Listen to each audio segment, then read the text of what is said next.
So obviously you became I'm not sure whether running joke is the right word, but kind of it was a little bit notorious for my dressing style in the last couple of years.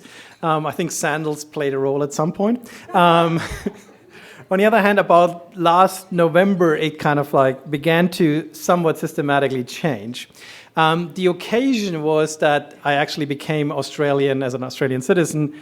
Normally, the kind of like stereotype goes the other way. You become Australian and you kind of start dressing down. I tend to become Australian and start dressing up.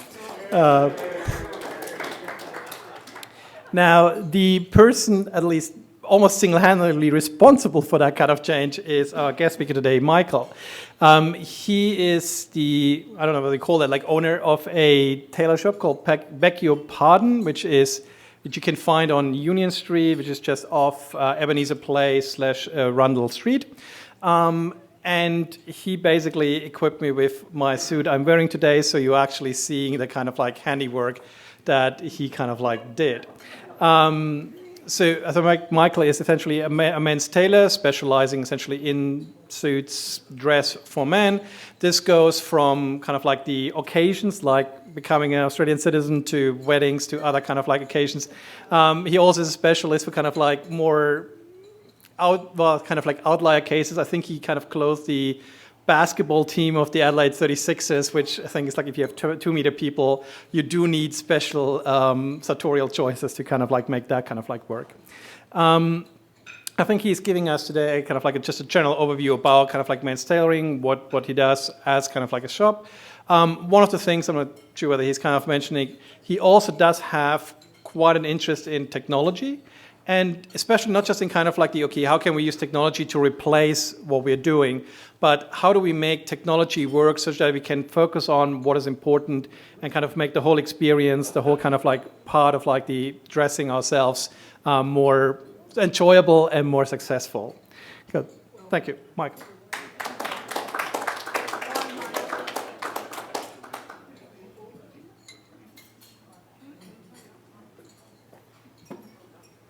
Thank you for that introduction, Florian. Looking around, you'd be forgiven for thinking that suits are back in fashion.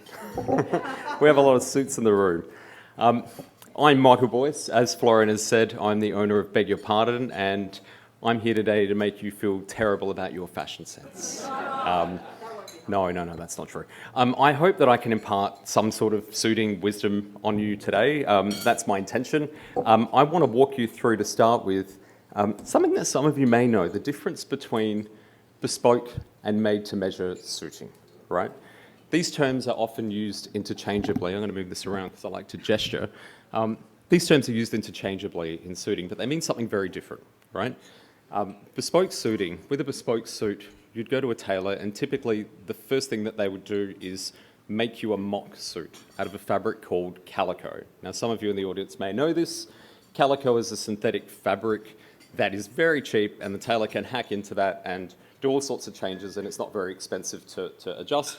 Once you're satisfied with the fit of that suit, the tailor will then unpick the entire pattern and trace those pieces to create a pattern that is uniquely yours. So has anyone ever had a bespoke suit in the audience? Hands up. No? 1, 2, 3, 4? Yep. Okay, so the benefit of bespoke suiting is that you can get a better sense of how the client feels in the garment, because you get a chance to do a trial run, so to speak, before you make the garment. Made to measure is somewhat different. I usually start with the size of best fit, a pattern that we already have on file, and that's the difference. Now, obviously, there's a little bit more risk with that process because you're starting from a fit that isn't quite that person's fit. It's 1 or 2 or 3 standard deviations away from that fit. And I don't know if you can all see me here, so standing. I just want to give you an example of that. Let's say, for instance, so the risk is if I want to increase the shoulders of a suit, increasing the shoulders by 3 or 4 centimetres means I need to increase the circumference of the sleeve accordingly. That's a very difficult measurement to take. So sometimes those second and third order changes come with a somewhat higher risk. I usually get it right, but you don't quite know how the client's going to feel once you've made a change like that. And so made to measure historically has been very, very challenging. Up until recently, and the comment on technology, Florian, thank you. Technology's changed this. So now all of my patterns are housed digitally. So we've got software very similar to AutoCAD. You may have heard of, AutoCAD, so 3D software. Now, when I make a change to that software, I nominate that the shoulder is 4 centimeters wider, and the second and third order calculations to that garment are done for me. Now, what that does is save me a whole lot of time and save you a whole lot of money, because now all those calculations, I don't have to sit down at home and pull my hair out, which I've obviously done. Doing those calculations and then wondering whether or not they're going to work. So that's the difference, and this is modern made to measure, and it's, look, arguably almost as good as bespoke. As the technology improves, we'll get closer and closer to that. Now, you can see a whole bunch of differences here that you may have read, notably the price difference between bespoke and made to measure. A real bespoke suit takes 40 to 50 hours. Now, if you sort of apply $100 an hour to that as a wage, you can sort of extrapolate how quickly they get to that $5,000 mark. So, moving on. Right, so there are three key areas of focus, because I want you to learn something today. I want you to go home with some information about suiting. So there's 3 key areas of focus here that I want to focus on. First is construction, second is fabric, and the third is fit. So these are the 3 components of made-to-measure suiting. I want to start with construction. And what is construction? Has anyone heard of canvas, half canvas, full canvas suiting? I'm sure you've heard of these terms. Right, so canvas can be made out of a bunch of different fabrics. You can use horsehair canvas, you can use cotton canvas, linen canvas, and so on. But there are essentially three different types of canvassing techniques: a full canvas, a half canvas, and a fused. You've got to be very careful, because sometimes companies, and gentlemen in the room might be aware, you might get advertised the suit as a full canvas suit. If the canvas is made of synthetic, it's going to be a crap suit, but they likely won't advertise that on the suit. So they'll tell you it's a full canvas. And if it's made of plastic, obviously when you bend plastic enough or dry clean it, it'll crack and it'll lose its structure and you'll look like you're wearing a potato sack, basically. So be careful and always ask the person you're buying it from what the canvas is made of. A full canvas suit is where the canvas runs, I'm going to step away here so you can all see me, runs around the lapel, through the lapel, and around through the bottom of the jacket. So this is where the canvas sort of sits in the jacket. And that gives you strength across the horizontal of the suit. So when you push it that way, it sort of bows around the chest.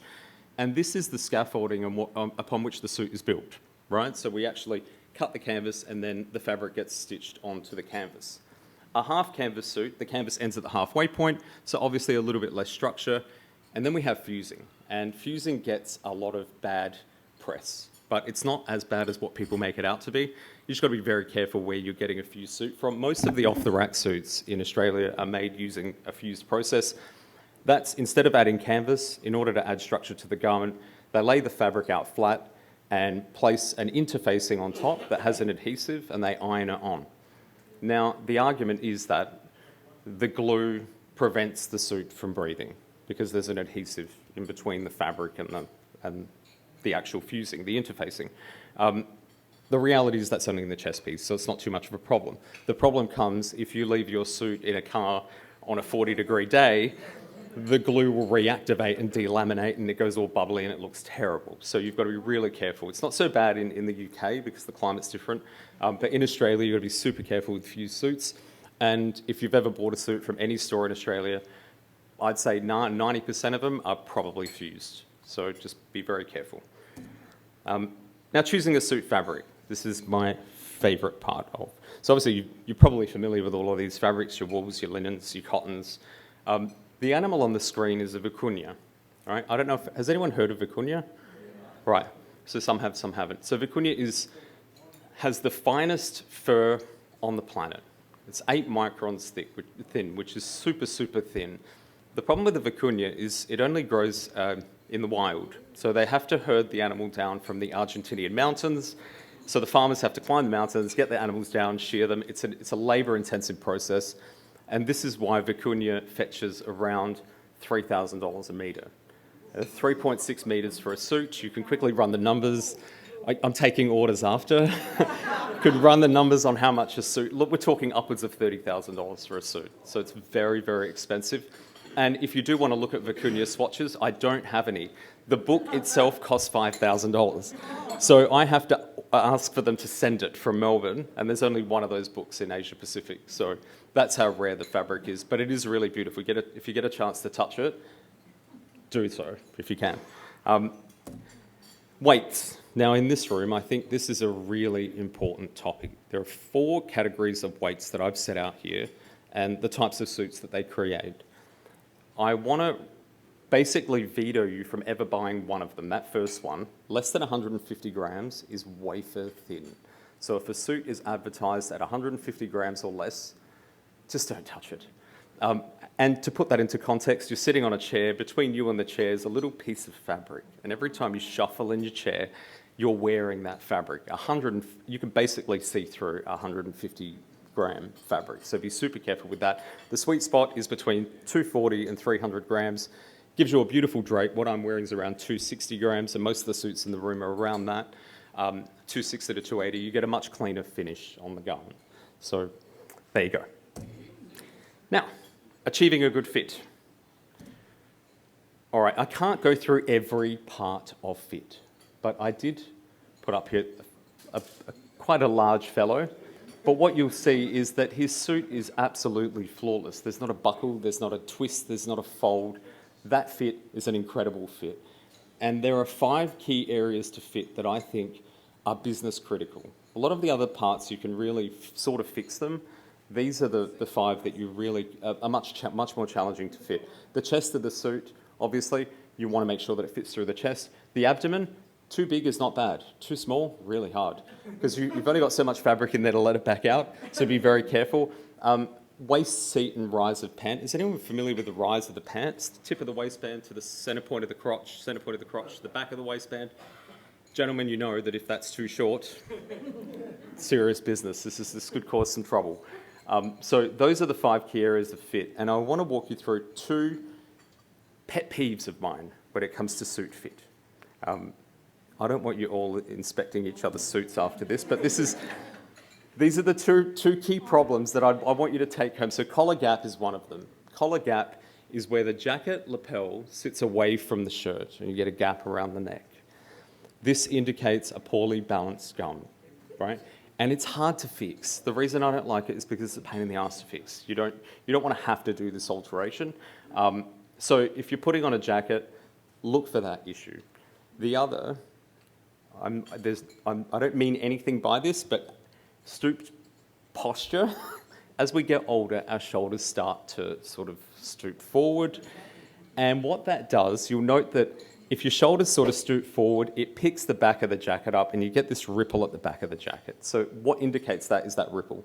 So if you ever see that on a jacket, it means that jacket pattern is not right for you. Now, once again, it can be fixed by putting a shoulder pad in, but you don't want to have to mess around with those things if you're buying off the rack because it's very expensive, as we just discussed, right? Alterations cost money. And finally, I tried to keep this as short as possible and as informative as possible. So I often get asked, where do I start building my wardrobe? You know, what do I buy first? What suit do I start with? What colours? What? And Steve Harvey, does anyone know who Steve Harvey is? He put up a great video that describes the 5 suits that every man should have, right? And I want to play this video. It's literally 10 seconds long, but he breaks it down very, very well. So let's hear what Steve Harvey has to say. Every man has to own a black suit. After you get a black suit, there's 5 suits you need to get. Black, navy, gray, brown, tan. You get those 5 suits, you get yourself 2 white shirts, get yourself 2 cream color shirts and 2 powder blue shirts. You can make 75 suits with those combinations because every last one of those pants go with every last one of those jackets. Every last one of the jackets goes with every last one of the pants. You cannot mess up. So there you go. You cannot mess up. And with that note, I'll leave you. Thank you for listening. And does anyone have any questions? Any burning sartorial questions?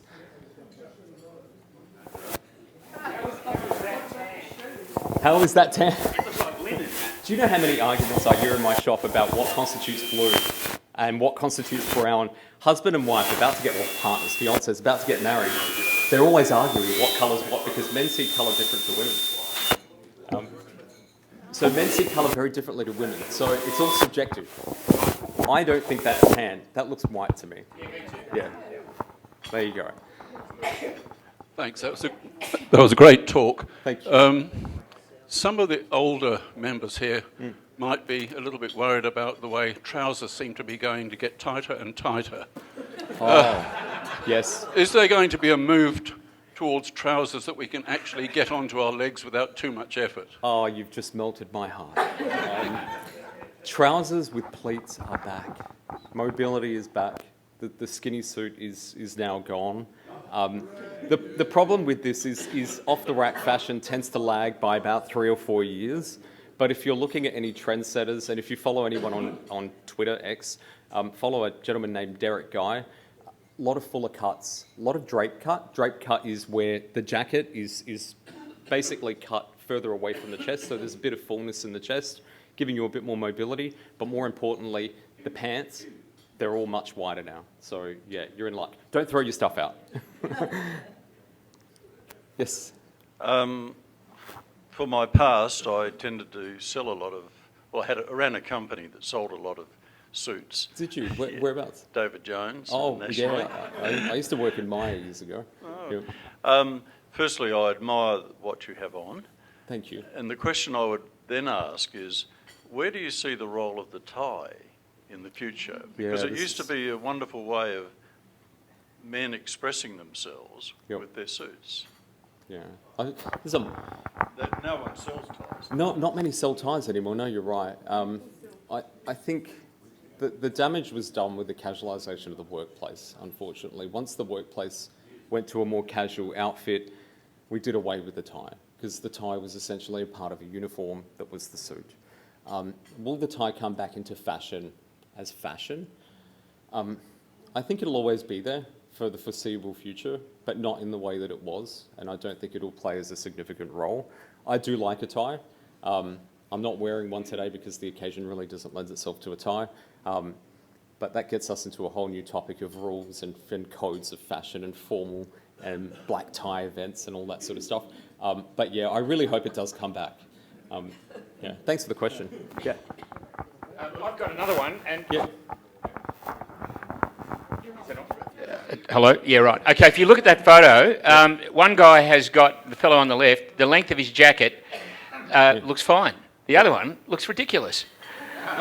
Yeah. So you're saying this That's guy, too short. So he looks too long, and he No, looks too I think short. the guy. Well, it's obviously a personal thing, but the fellow on the left looks fine. But the other one, well, not only that, it's not even. Yeah, your left. So this. Yeah, All right. So yeah. this guy. Yeah. So the jacket's not even. He's probably moving his hand. But I agree with you. I think that jacket's too short. I like a longer jacket, and a longer jacket in my view, makes a better fit. Button stance is more important than length. So where the first button sits should be at the smallest part of the waist, and then you will get a jacket that has the correct length. So lengthen that lapel so it's not sitting all the way up at your solar plexus and buckling the lapel. You want that a bit longer, but correct, 100%. And also, slightly higher waist on the trousers. It's a much better look. Much better look. And that leads to another question, though. Is it, Sure. When you look at what's going on in the fashion world and men's clothing and that, the shortness of the jackets and the tightness of the jackets is very significant in the marketplace when you look at what people are wearing, as distinct to a good fit. Correct. Yeah, And no, 100%. it is quite significant when you go out and look and see all these people with very tight jackets and that, and short jackets. I don't blame them. What I blame is the CrossFit culture. Everyone's going to the gym and working out, and they want to show it off, and that's the reason they go for tight suits. But quite often, the suits that you see that are really tight, I don't call them suits. They're a garment that they wear. That's a Friday night outfit. That's not a suit. A traditional suit should be comfortable and mobile, and you should feel as comfortable in a suit as you do in your pajamas. If it's cut well, that's how it should feel. Yep. Ladies, will you bear with me, please? When I used to see the tailor, I wondered what the importance of this question was. What side do you hang, sir? Could you explain that? Yeah, we don't have to ask that question anymore. But yeah, there's just to give a little bit of give on that side on the trouser. Yeah, that's the reason they asked the question, obviously. Can't end on that note. No. Thank you, Michael. That's okay. I note that one of the quality fabrics that you use is wool. How does Australian wool fit into that category? Yeah. Where do you use Australian wool? Yeah, we do. Do we mill We don't fine mill, quality wool? We raise the sheep that make the wool that goes into suits, but we don't mill the fabric. We're very bad at linkages here in Australia. Yes. Yeah, and that's unfortunate. I think I should direct you to a certain person who grows the wool. We probably already deal with them. So the companies that we use, Raider, Vitale Barberis, I'm agnostic to who makes the fabric. Like, we use every mill on the planet. So if you have a preference for Holland Sherry over Dormay, then we'll use that fabric. The truth is, all of these mills are sourcing most of their cloth, most of their raw product from Australia. So when a company advertises Australian merino wool, well, it's no biggie, because 95% of the wools on the planet, 90%, are already made using Australian merino or New Zealand merino. It is the best wool for that purpose. But there are grades of wool, and how I suspect a lot of you wouldn't have much experience in textiles, rely on the mill, because mills like Vitale Barberis have been around since 1663. Standeven, 1885, Piacenza, 1733, all of them have got 100 years plus in the game. These are the cartels that run the industry. The brands that you see on the shelf are secondary to them. So go for a mill that has a lot of sort of history, and you can't go wrong. It's my advice. Michael, you obviously embrace traditional types of fibres in suits. But in the agricultural world, there is a lot of advancement in development of, should we say, synthetic things in lots of spaces. I mean, you're an adopter of technology. Do you see a space for those fabrics in the future? I do. I really do. I think people rag on polyester a lot. But polyester, it's because in the 80s, it was kind of woven like glad wrap. It was not porous, it was not an engineered fibre. Technology's changed. These fabrics are far better than what they ever used to be. But you've just got to be careful, because let's say bamboo, for instance, has been an emerging fabric. It's terrible for the environment. It's easy to grow, and it's very efficient to grow, but it's really hard to mill it into a fabric that's usable for suiting. So you've just got to be really careful with these things and how we move forward with them. I think natural fibres are always going to be a sort of a mainstay in suiting, but the polys and the blends are really making an impact now, particularly in stretch suiting. They call it yoga suiting. Watch out for it. You can basically play a game of basketball wearing the suit, and it's that mobile, and it just doesn't split, doesn't tear. It actually might. I don't know. I haven't tested it, so you're on your own. But yes, thank you for the question. I have a question. You're talking about the fibre, the most expensive one, Vicunner. Yeah. What's the difference between that and alpaca? They're different. Alpacas, a goat, a vicuña, they're different animals. Yeah. In terms of the difference in fineness of the fabric, I would say that, as a guess, I don't know how, but 18 microns I think alpaca is. We're talking less than half of the fineness of the fabric. As a fabric gets finer, it becomes a lot more challenging to mill into fabric because it can break. So the hairs are finer, just like human hairs. And so trying to create a fabric that's usable requires a lot of IP, intellectual property, and that's what you're paying for with a fabric like vicuña. Vicuña is much warmer and much softer. That's the difference. Yeah.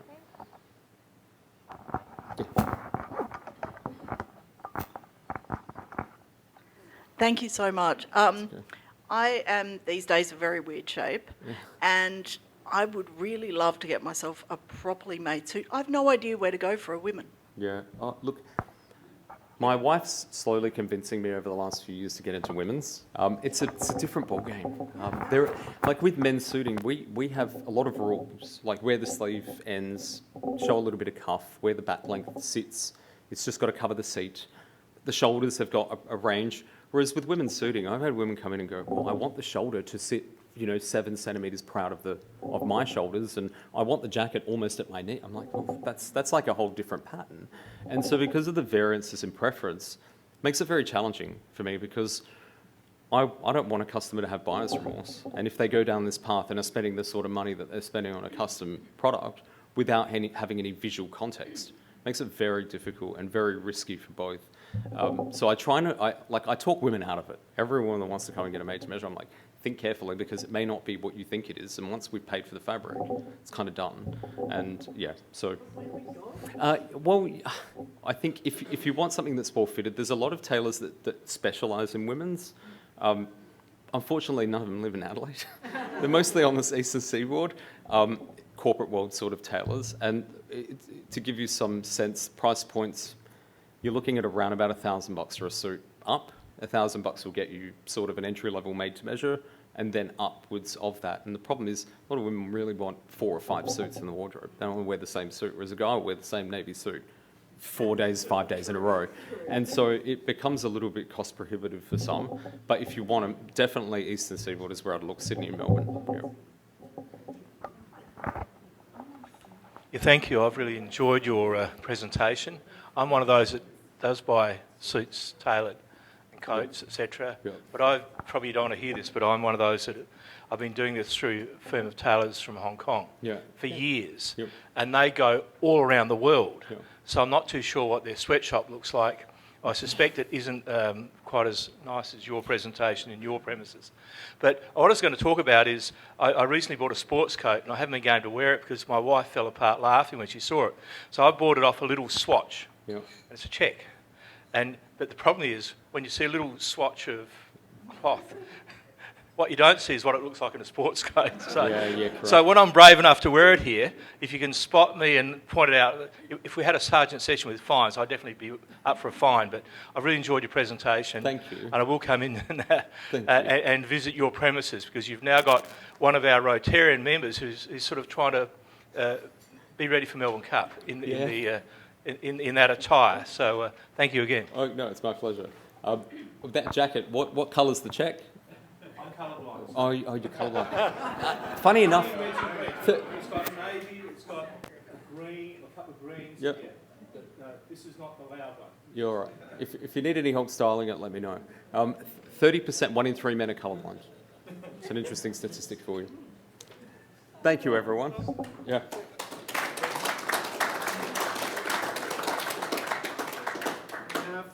Given that history that we had is like the tradition that we had. Yep. What we have is club currently has a centenary year, but we're finishing it off effectively now. Okay. And we have 2 books in there, one basically about like members of the club, one about the history of the club. That we kind of want to give you as a memento. Thank you. Talk. Thank you. And thank you all for the good questions. That was great. Thank you.